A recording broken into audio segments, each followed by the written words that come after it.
మన GMR airport మొదటి commercial test flight landing జరిగింది. పెద్ద ఎత్తున హంగామా చేశారు. నాకు ఒక సోదరుడు ఒక మెసేజ్ పెట్టాడు, అన్న వీళ్ళు తెలుగుదేశం పార్టీ వాళ్ళు చాలా హడావిడి చేస్తున్నారు. ఆ రోజు జగనన్న చేతుల మీదుగా జరిగినటువంటి శంకుస్థాపన, నిర్మాణ కార్యక్రమాలు ఇవన్నీ జగన్మోహన్ రెడ్డి గారి హయాంలో జరిగినాయి.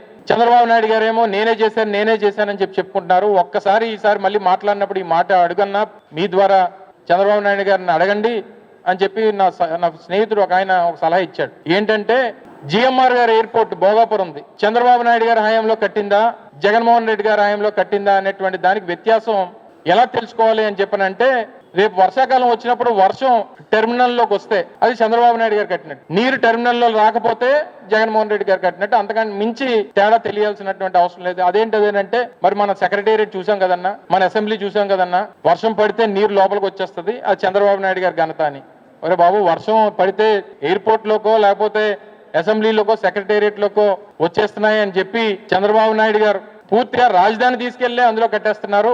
ఎక్కడైతే క్రికెట్ మ్యాచ్లు జరిగినప్పుడు ఎప్పుడైనా వర్షం పడితే మనం కవర్స్ వేస్తాం, మీ అందరికి తెలుసు. రాజధాని పరిస్థితి కూడా అంతే.